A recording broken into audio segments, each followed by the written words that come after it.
A continuación, vamos a hablar de las complicaciones de la cirugía de estrabismo y concretamente sobre la perforación escleral. A modo de introducción, la prevalencia del estrabismo se sitúa en torno al 3%, siendo esta un poco más alta en adultos que en pacientes pediátricos. La corrección quirúrgica del estrabismo se considera una opción terapéutica, pero antes de indicarla debemos llevar a cabo una completa exploración prequirúrgica. En el caso que tengamos un paciente con un estrabismo estable, para el cual las medidas conservadoras sean insuficientes y presente unas condiciones sistémicas y oculares favorables, podemos indicar la corrección quirúrgica del estrabismo. En general, se considera que es una cirugía segura, que es eficaz. En el 80% de las veces se consigue una alineación ocular satisfactoria con tan solo una cirugía. Sin embargo, como todo acto quirúrgico, no está exento de riesgos que nos pueden llevar a complicaciones.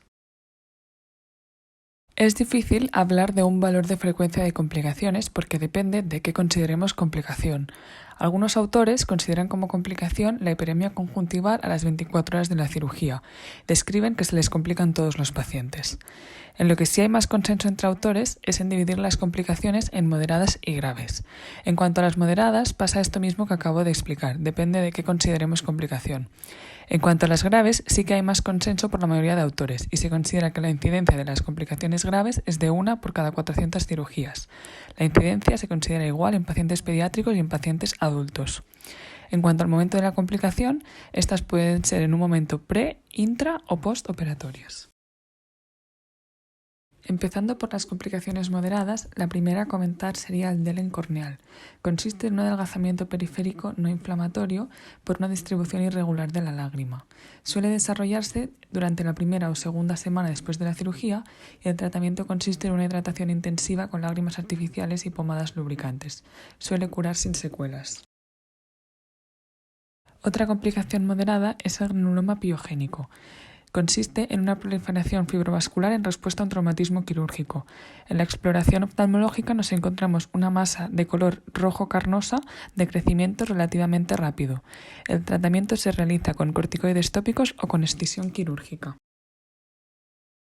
En cuanto al quiste de inclusión epitelial, este puede ocurrir cuando las células epiteliales conjuntivales quedan depositadas en tejidos profundos durante la cirugía. Estas células pueden multiplicarse con el tiempo para crear un quiste subconjuntival días o años después de la cirugía original. El tratamiento consiste en una extirpación cuidadosa para evitar recidivas. El granuloma de la sutura consiste en una reacción exagerada de cuerpo extraño a la sutura. Todas las suturas reabsorbibles que usamos causan un poco de reacción de cuerpo extraño y este es el mecanismo mediante el cual se reabsorben. Si bien, en el caso del granuloma de la sutura tenemos una reacción exagerada con dolor y rojez en el lugar donde se ubica la sutura. La cicatrización conjuntival consiste en la permanencia de la conjuntiva hiperémica y rosada tras la cirugía de estrabismo. Normalmente sucede tras una segunda o tercera operación. Hay muchas otras complicaciones que podríamos considerar moderadas, como serían la hiperemia conjuntival, la disminución de la acomodación, una retracción o una tosis palpebral, la dehiscencia de la sutura, una hiper o una hipocorrección, entre muchas otras. En cuanto a las complicaciones graves, estas son las que consideran la mayoría de los autores. A la derecha podemos ver un gráfico con la incidencia de estas complicaciones graves. Vemos que la más frecuente es la perforación escleral. En este estudio no consideraron como una complicación la isquemia del segmento anterior. Sin embargo, los autores comentan que la incidencia de esta es de 1 por cada 13.000 cirugías. Iremos comentando las complicaciones graves una a una por orden de frecuencia, con excepción de la perforación ocular, que la comentaré más extensamente después. El músculo deslizado se produce cuando no se consigue suturar el total del músculo y se sutura de manera efectiva solo la cápsula muscular y no el vientre del músculo. Después de la operación, cuando el músculo se contrae para hacer una acción, el vientre muscular se retrae dentro de la cápsula muscular provocando una debilidad clínica del músculo operado. A modo de ejemplo, en la imagen superior podemos ver un músculo recto medial izquierdo deslizado. En posición primaria de la mirada, el paciente presenta una exotropia y en la dextroversión presenta una incapacidad para aducir el ojo izquierdo. En la imagen inferior podemos ver lo que nos encontraríamos en quirófano. Con el gancho de estrabismo estamos señalando el pseudotendón o cápsula. Con las pinzas estamos indicando el extremo proximal del músculo recto medial. En la imagen podemos apreciar el distinto color del pseudotendón o cápsula y del vientre muscular, siendo este último más oscuro. Otra complicación grave sería la celulitis orbitaria o preseptal. Consiste en la infección de los tejidos subcutáneos situados por delante o por detrás del tabique orbitario.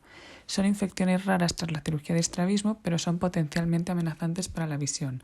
Las debemos sospechar en caso de tumefacción palpebral, quemosis, fiebre. En caso de la celulitis orbitaria, aparecerá proptosis, dolor, limitación de los movimientos oculares y puede aparecer también un defecto pupilar aferente relativo. La mayoría de los casos se resuelven con antibióticos orales o endovenosos según la gravedad. Como medida preventiva podemos pautar un colirio de antibiótico postoperatorio. En cuanto a la escleritis, consiste en edema e infiltración celular de todo el espesor de la esclera. Puede ser común después de una cirugía de estrabismo y se presenta con dolor más intenso y más profundo de lo normal y con una inflamación escleral difusa. Suele ser necesario tratarla con AINES orales.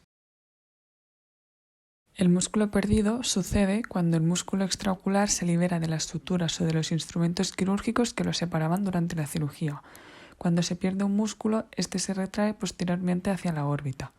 El lugar para buscarlo es adyacente a la pared orbitaria y no en el polo posterior ocular. Se debe intentar recuperar el músculo y si no se puede, se debe considerar una cirugía de transposición con el riesgo de isquemia del segmento anterior que conlleva. El desprendimiento de retina es otra complicación grave que podemos ver y normalmente suele ser secundaria a una perforación ocular. La endoftalmitis es una complicación grave rara. Incluso en perforaciones oculares la endoftalmitis es muy infrecuente. La clínica que presenta el paciente es de ojo rojo doloroso con pérdida de agudeza visual tras la cirugía. Para prevenirla, se debe instilar povidona iodada en fondo de saco previamente a la cirugía y pautar un colirio antibiótico después de la cirugía. El tratamiento de la endoftalmitis consiste en antibióticos intravítreos y se puede asociar también a una vitrectomía si fuera necesario. La isquemia del segmento anterior se produce cuando se interrumpe el suministro de sangre al segmento anterior del ojo a través de las arterias ciliares que viajan dentro de los 4 músculos rectos. Por este motivo, se considera que en un mismo ojo y en un mismo acto quirúrgico no se deben operar más de 2 músculos rectos y a lo largo de la vida del paciente no se deben operar en un mismo ojo más de 3 músculos rectos. Para revisar el tema de la perforación escleral como complicación de la cirugía de estrabismo, me he centrado en la revisión sistemática de reciente publicación que muestro en la diapositiva. La perforación escleral se define como el defecto escleral de espesor completo con ruptura retiniana con o sin hemorragias o edema retiniano. La perforación escleral se considera la complicación grave de la cirugía de estrabismo más frecuente. Se han identificado distintos momentos de la cirugía en los que ocurre. Estos son durante la sutura de tracción del limbo, durante la reinserción muscular y suturando el músculo antes de la desinserción. En cuanto a la incidencia, de los artículos que incluye la revisión, el de menor incidencia esta es de un 0,3% y el de mayor esta es un 2,8%. La incidencia que había en los años 70 se situaba entre el 9 y el 12%. El principal factor de riesgo es la recesión de un músculo recto. Hay otros factores de riesgo como ojos miópicos o ojos previamente operados de estrabismo, la experiencia del cirujano o si el cirujano es un residente o un fellow, aunque este no era un factor de riesgo constante en todos los artículos de la revisión. Otro factor de riesgo que comentan es usar una aguja de tipo S24, que es una aguja espatulada, como se muestra en la imagen de la derecha, de 1/4 de circunferencia. Otro factor de riesgo es la reinserción de un músculo posterior al sitio original o que el paciente sea pediátrico por debilidad de tejidos. En cuanto al manejo de la perforación escleral, no hay una evidencia clara de qué hay que hacer con estos pacientes. Si bien se sabe que puede llevar a complicaciones graves como una hemorragia vítrea, una endoftalmitis bacteriana o un desprendimiento de retina. Estas son situaciones que pueden llevar a una pérdida de función visual del paciente. Hay distintas opciones de manejo que se pueden considerar. Estas son la crioterapia transescleral, la diatermia transescleral, la fotocoagulación láser o la observación. Además, algunos autores también recomiendan tomar cultivos e iniciar un antibiótico de amplio espectro profiláctico. Se realizó una encuesta a oftalmólogos que operan pacientes con estrabismo en el Reino Unido y se les preguntó qué acciones habían tomado en los casos de perforación escleral que hubieran tenido. El 37,2% de los oftalmólogos realizaba una observación del paciente. En cambio, el 62,7% hacía un tratamiento activo. De estos, el 50% optaba por la crioterapia, el 31,5% por una fotocoagulación láser, el 9,3% hacía ambas opciones, crioterapia y fotocoagulación láser, 5,6% lo derivaba directamente al departamento de retina, un 1,9% realizaba diatermia transescleral y un 1,9% no especificaba qué tratamiento activo hacía. Revisando la literatura, nos encontramos que en los años 60, en los casos de una perforación escleral secundaria a una cirugía de estrabismo, la indicación era observar al paciente y no realizar de entrada ningún tratamiento activo. En los años 70, esta indicación cambió a realizar una crioterapia o diatermia transescleral. En los años 90 se realizaron los primeros estudios en ojos de animales. Se vio que un exceso de crioterapia podía llegar a ser perjudicial por estimulación vítrea. En los estudios de anatomía patológica se observó que el láser dejaba una cicatriz mucho más uniforme que la crioterapia y además no causaba inflamación vítrea. Por eso, en los años 90 la indicación era realizar una fotocoagulación láser. Si bien en los últimos años y en los últimos estudios no se han visto diferencias significativas entre observación, crioterapia o láser. Por eso, la indicación es individualizar según las preferencias del cirujano y el paciente.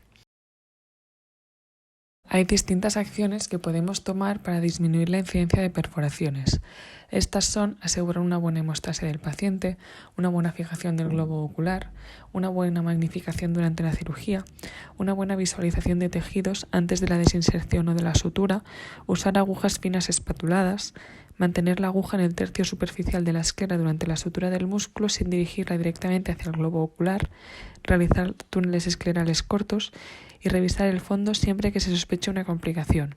Incluso algunos autores consideran que se debería revisar de rutina el fondo de ojo de todos los pacientes que se operan de estrabismo. Como conclusiones, la corrección quirúrgica del estrabismo puede ser una buena opción terapéutica en ciertos pacientes. Es una cirugía segura y eficaz, pero no está exenta de riesgos con posibles complicaciones. Las complicaciones pueden ser moderadas o graves y pueden suceder en un periodo pre-, intra- o postoperatorio. La perforación escleral es la complicación grave de la cirugía de estrabismo más frecuente. La incidencia de perforación escleral durante una cirugía de estrabismo se encuentra entre un 0,3 y un 2,8%. El principal factor de riesgo es la resección de un músculo recto. Existen distintas opciones de manejo, que son la crioterapia, la diatermia, la fotocoagulación láser y la observación. No hay una evidencia clara en cuanto al manejo de la perforación escleral. Depende del cirujano y se recomienda individualizar según el caso. Hay ciertas acciones que podemos tomar para disminuir la incidencia, como podría ser asegurar una buena visualización de tejidos, fijar bien el globo ocular o usar una aguja adecuada. Siempre que sospechemos una perforación ocular, está indicado revisar el fondo de ojo del paciente. Esta es la bibliografía que he usado.